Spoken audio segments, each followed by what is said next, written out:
Vaccination को लेकर सरकार ने बड़ा फैसला लिया है, जिसके तहत कोविशील्ड वैक्सीन के 2 डोज के बीच का गैप बढ़ा दिया गया है।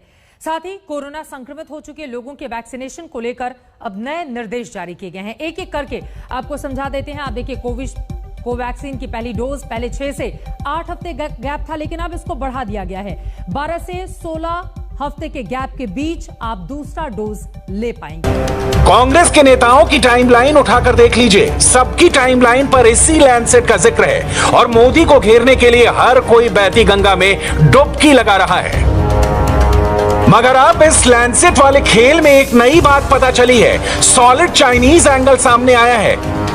लैंडसेट नाम के मेडिकल जर्नल में इंडियाज कोविड-19 इमरजेंसी के नाम से जो आर्टिकल छपा और इसमें जितनी चालाकी से मोदी के खिलाफ नैरेटिव फिट किया गया, रिपोर्ट्स के मुताबिक उसे अंजाम दिया एक चाइनीज स्क्रिप्ट राइटर ने।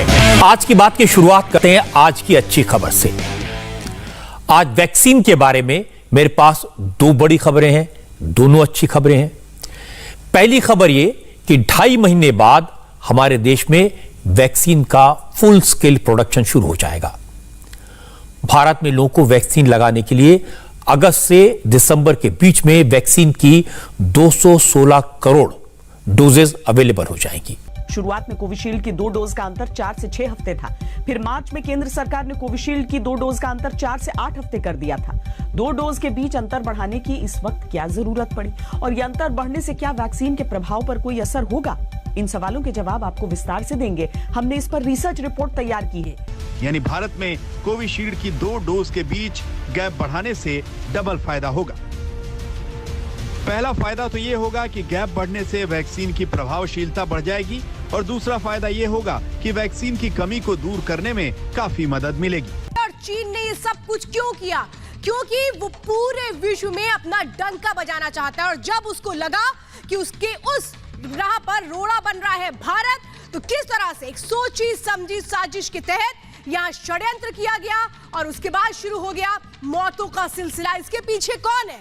इसके पीछे सीधे सीधे चीन की वो सोची समझी साजिश है, जिसमें बायोलॉजिकल वॉर के जरिए वो दुनिया में खुद को स्थापित करने की सोच रहा है। लेकिन इसमें पहले तो कहा गया था कि आप 4 से 6 हफ्ते बाद लगवाइए।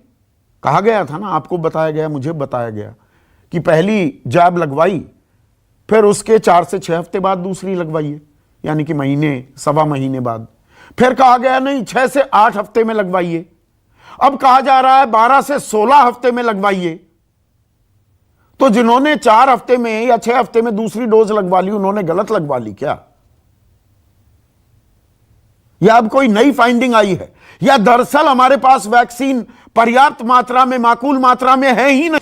एक्सपर्ट कमेटी का सुझाव 2 डोज के बीच 12 से 16 हफ्ते का गैप हो। फिलहाल 6 से 8 हफ्ते का गैप में दी जा रही है वैक्सीन की दूसरी डोज। 2 डोज के बीच 12 से 16 हफ्ते का गैप रहने पर वैक्सीन का असर बढ़ेगा, एक्सपर्ट कमेटी ने कहा है। कोरोना से ठीक होने वाले 6 महीने बाद ले सके वैक्सीन, एक्सपर्ट कमेटी ने कहा है। मैं सीधे चलूंगा कुमार कुंदन के पास। कुमार कुंदन, वैक्सीन कम पड़ रही है, कहीं ये ना बोले कि एक वैक्सीन के बीच में 6-6 महीने का गैप कर लें।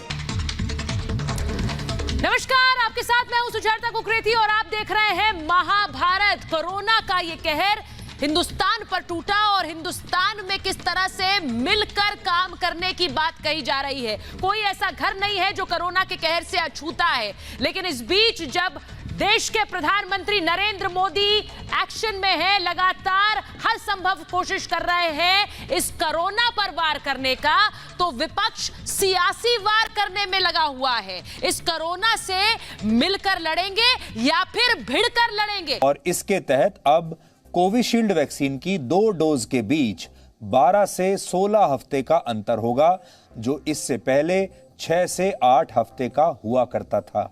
यह आपके बहुत काम की खबर है। अब इस अंतर को बढ़ा दिया गया है। अब आपके मन में यह सवाल जरूर आएगा कि सरकार ने यह फैसला कहीं वैक्सीन की कमी के कारण तो नहीं किया। तो अब हम आपको इसके बारे में भी बताते हैं।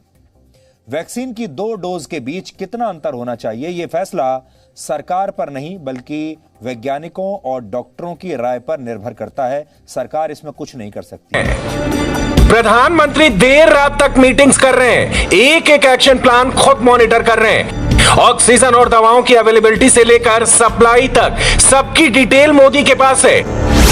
केंद्र सरकार दवा बनाने वाली कंपनियों के रेगुलर टच में है। दवाओं का प्रोडक्शन तेजी से बढ़ाने पर काम शुरू हो चुका है। रेमडेसिविर इंजेक्शन बड़े पैमाने पर बनाई जाने लगी हैं। फर्स्ट वेव की तुलना में ऑक्सीजन की सप्लाई 3 गुना बढ़ चुकी है। ऑक्सीजन एक्सप्रेस कहां तक पहुंची? नमस्कार, मैं हूं अमीश देवगन और आप देख रहे हैं आर पार। कोरोना की चुनौती चाहे जितनी भी बड़ी हो, लेकिन इस चुनौती से निपटने का भारत का जज्बा चट्टान जैसा मजबूत है। इस वक्त पूरा देश एकता के मंत्र का पालन कर रहा है और मेरा दावा है कि एकता के इस मंत्र से कोरोना का अंत तय है। चीन का साथ कौन दे रहा है इसमें? चीन का